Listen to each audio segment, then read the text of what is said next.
Mrs Shedshop. Today I'm going to be talking about cycling and cycling gear and how I dry them out. If you're a cyclist, road, mountain, or just everyday normal cyclist, you do end up with an issue, especially when it's cold and you are wearing weatherproof equipment like gloves. Now these are awesome. They are my cold weather gloves because it gets ruddy cold.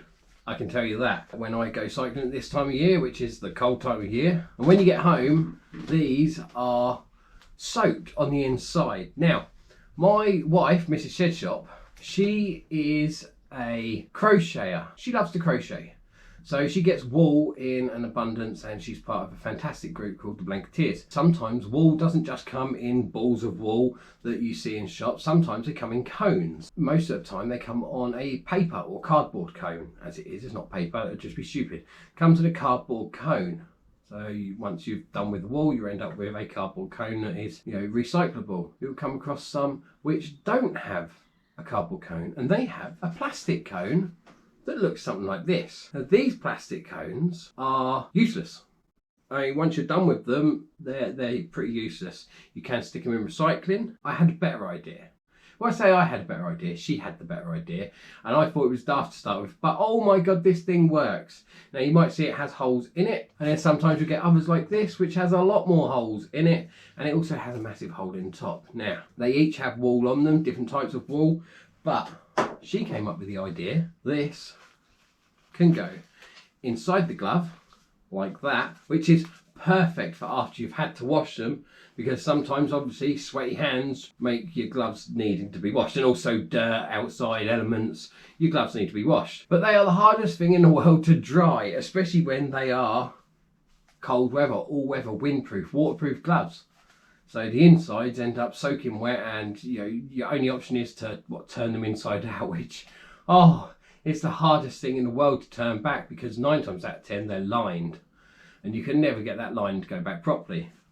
So she said, why not stick one of these cones in? I was like, that seems daft, but the fact is, stick a cone in and then you've got all these holes inside that cone, which then expel, stick it on the radiator.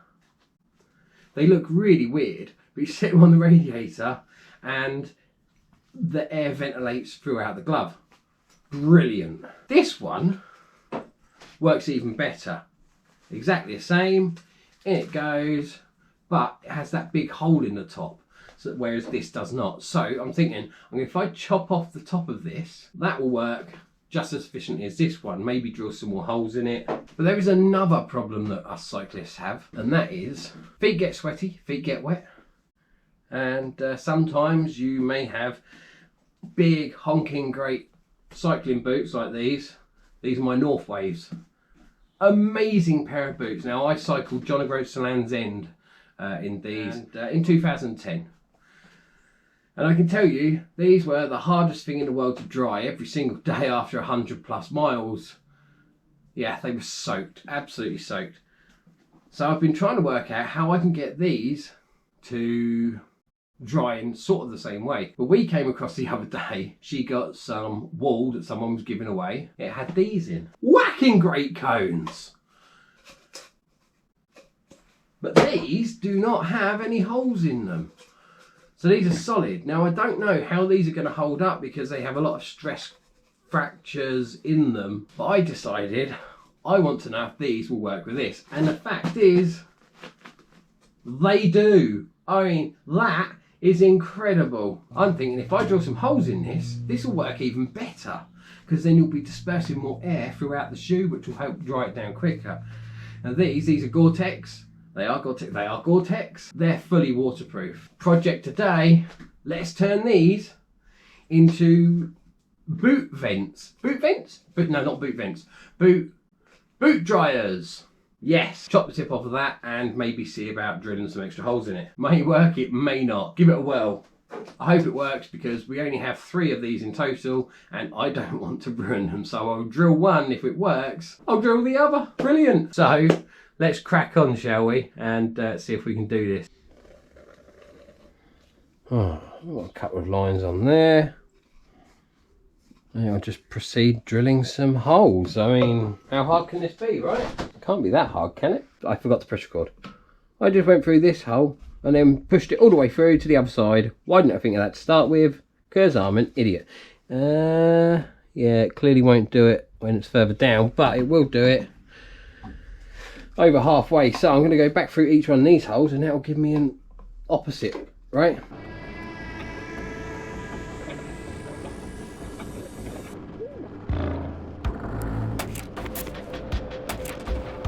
Got one there. Right. Well, it didn't crack. I have no idea where that came from. None at all. But I think it needs more. Let's just go again, right?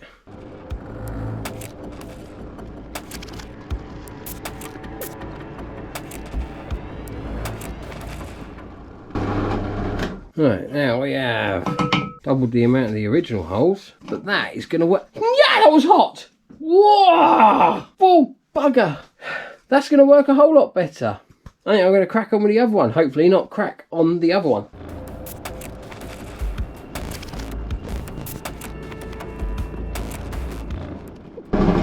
Dremel, let's sand this.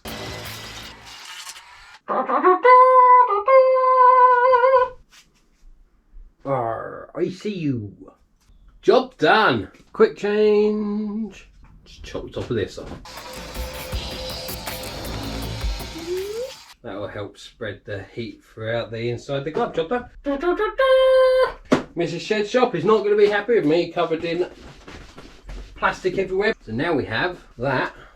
Goes inside there. This one goes inside there. I'll put them on the radiator and they're going to look quite strange. But they're going to have heat going up and I'm going to have dry boots. Yes! Bosh! Well, there's a top tip from Angie's Little Shed Shop. How to dry your cycling gear. How to dry the stuff that doesn't like being dried. Oh yeah, whack them on a radiator now. Bob's your uncle. And they're going to be nice and dry for the very next day. Cones. Who'd have thought a simple knitting cone is a knitting cone. A cone from wool can be versatile, reused, turned into something else, and something completely different from what it was intended for. For me, someone who likes a cycle. For you, someone who likes a cycle. Check out my other videos from Angie's Little Shed Shop. Thank you for watching. Like, subscribe, and hit the notification bell. And we'll see you again soon with another video which will be out shortly.